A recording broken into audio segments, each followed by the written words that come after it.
لیکن اس عورت نے اپنا بات نہیں دہرایا، اپنی بات کو پلٹا نہیں، کہا تیرا گواہ کون ہے؟ ان چاروں نے گواہی دی کہ ہاں ہم نے روزانہ رات میں دیکھا ہے کہ یہ جاتے تھے اور کبھی اس دروازے سے جاتے تھے تو اس دروازے سے نکلتے تھے، کبھی اس دروازے سے جاتے تھے تو کبھی اس دروازے سے نکلتے تھے۔ خواجہ غریب نواز رضی اللہ تعالی عنہ کو جلال آ گیا، کہا اے عورت، تیرے طرف سے 4 گواہ موجود ہیں، میرے طرف سے یہ گواہ موجود ہے، اب بھی تو اپنا ظلم سکار کر لے ورنہ ابھی تیرا پردہ فاش ہو جائے۔ اس عورت نے کہا کہ خواجہ غریب نواز جو مجھے کرنا تھا میں نے کر دیا۔ فوراً خواجہ غریب نواز رضی اللہ تعالیٰ عنہ کو جلال آ جاتا ہے۔ خواجہ غریب نواز رضی اللہ تعالیٰ عنہ نے فرمایا اے بادشاہ التماس، آخر یہ بتا کہ خواجہ بختیار کاکی کی گواہی میں اپنی زبان سے دے دوں یا جس بچے کے اوپر تہمت لگائی گئی ہے، جس بچے کو زنا کی تہمت لگائی گئی ہے، اس بچے سے میں اعلان اللہ اکبر۔ جب خواجہ غریب نواز نے اس طریقے سے بات کی تو تمام لوگوں میں چیمی گوئیاں ہونا شروع ہو گئی۔ کہا یہ کیسے ہو سکتا ہے، 2 ماہ کا بچہ کیسے بولے گا؟ خواجہ غریب نواز نے فرمایا کہ جب حضرت مریم پر تہمت لگائی گئی تھی تو حضرت عیسیٰ علیہ السلام تو 1 دن میں بولے تھے، 1 دن میں بولے تھے، یہ تو 2 مہینے کا بچہ ہے۔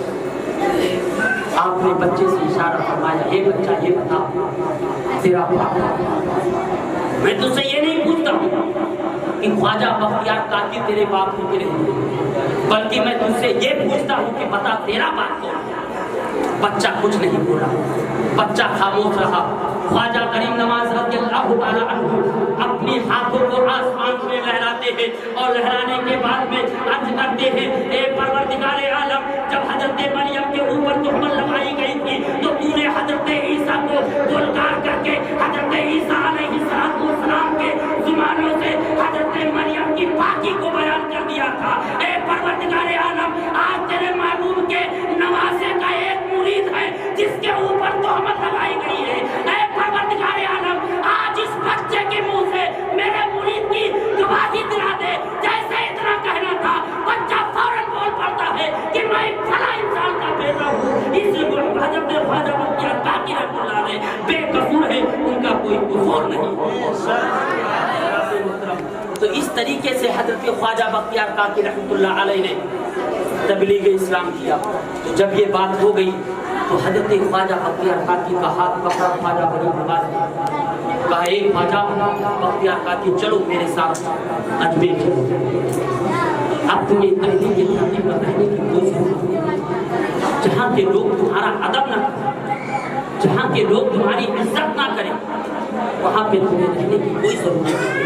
جب حضرت خواجہ بختیار کاکی رحمۃ اللہ علیہ کو لے کر کے حضرت خواجہ غریب نواز رضی اللہ تعالیٰ عنہ چل دیتے ہیں، اتنے میں آپ جو تمام دلی والے جو دہلی کے لوگ وہاں پہ موجود تھے سب خواجہ غریب نواز رضی اللہ تعالیٰ عنہ کی بارگاہ میں گر جاتے ہیں، عرض کرتے ہیں حضور اب یہ پہلی غلطی معاف کر دیجیے، اب آئندہ ایسے کبھی نہیں ہوگا۔ حضرت خواجہ غریب نواز رضی اللہ تعالیٰ عنہ فوراً ارشاد فرماتے ہیں اے بختیار کاکی جاؤ، تم دہلی کے سرزمین پر کہیں بھی رہو، لیکن آج کے بعد میں دہلی کا ایک بچہ بھی تمہارے اوپر انگلی نہیں اٹھا سکتا ہے۔ اور یہ بات ہو کر کے رہی کہ حضرت خواجہ بختیار کاکی رحمۃ اللہ علیہ جب تک دہلی کی سرزمین پر رہے ہیں چلتے پھرتے تھے، اٹھتے بیٹھتے تھے، کھاتے پیتے تھے، کسی بھی حال میں رہتے تھے، لیکن کسی نے آپ کے اوپر نگاہ نہیں اٹھائی۔